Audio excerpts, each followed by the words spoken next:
Thank you, Mr. Speaker. Mr. Speaker, I rise today to call attention to the disturbing remarks that have recently surfaced from one of the key architects of Obamacare. It is no secret that the Obamacare was built on broken promise after broken promise. Millions of American insurance plans have been canceled. They have lost their access to their doctors and their hospitals, and instead of reducing premiums by $2,500 like the president promised, premiums are skyrocketing across our nation. And now we have seen one of the key designers of the Affordable Care Act candidly discuss the smoke and mirrors that went on into getting this disastrous law passed in the first place.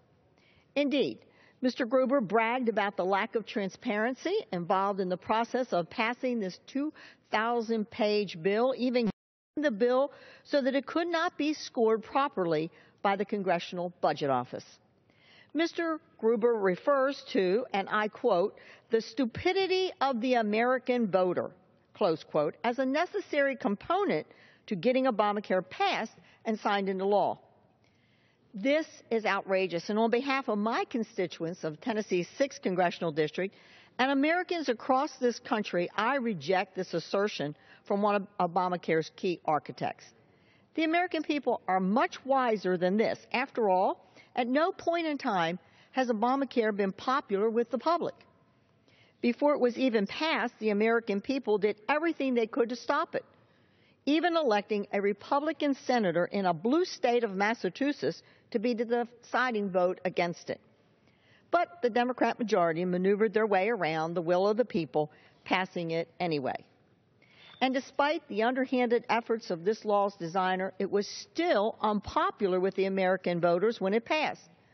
The law has remained unpopular to this day, and dozens upon dozens of Democrat lawmakers that were responsible for its passage have lost their jobs since its passage. American voters aren't stupid, as Obamacare designer says.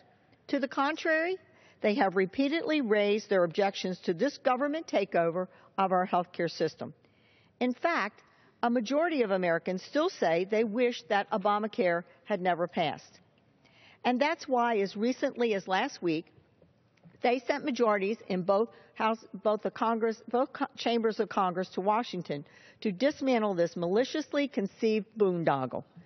Mr. Speaker, Obamacare is arguably the worst piece of legislation to be passed in a generation.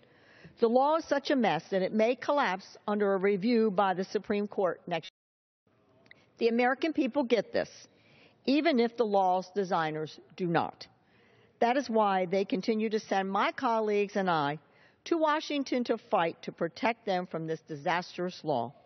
Thank you, and I yield back.